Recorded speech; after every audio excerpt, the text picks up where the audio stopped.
మా మ్యారేజ్ అయినప్పటి నుంచి ఇప్పటి వరకు మా వారు ఆయనంతటా ఆయన నేను అడగకుండా ఒక చిన్ని గులాబీ పువ్వు కూడా తీసుకొచ్చి నా చేతిలో పెట్టిందే లేదండి. ఇలా అనుకుంటూ ఉంటుంటే మా అత్తయ్యగారు వెనకాతల నుంచి వచ్చి, కొంతమంది అబ్బాయిలు చెప్తేనే తెస్తారు, కొంతమంది మగవాళ్ళకి ఇలాంటివి ఏమీ పెద్దగా తెలియదు, అందులో మా అబ్బాయి ఒకడు అని అన్నారు.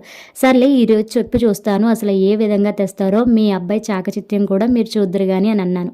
సర్లే మా వారు చక్కగా చెప్పగానే తెచ్చారండోయ్. ఒక మూర కాదు 2 మూరలు చామంతి పూలు, ఒక మూర కనకంబరాలు, జాజి పూలు, మల్లెపూలో తెస్తే ఈజీగా పెట్టుకోగలం కానీ ఏకంగా 2 మూరలు బరువైన ఈ చామంతి పూలు ఎలా పెట్టుకుంటాం?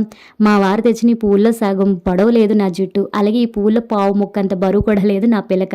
అదేదో సినిమాలో సౌందర్య గారు చూడండి 2 పిలకలు పైకి ఎట్టేసుకొని స్టిక్ అయిపోతారు, ఇంకా అలా మెడ వాల్చుకుంటూ తిరగాలి ఈ పువ్వులు మొత్తం పెట్టుకుంటే అని అనుకుంటూ నవ్వుకుంటే, వెనకాల నుంచి వచ్చిన మా వారు జాజి పూలు కనకంబరం అయితే ఒకరోజే పెట్టుకుంటూ, ఇలా చామంతి పూలు అయితే వారం తరబడి పెట్టుకుంటావని నీ మీద ప్రేమతో తెచ్చాను శ్రీమతి గారు అని సెటైర్ వేశారండి. నవ్వుకోలో ఏడవాలో తెలియదు.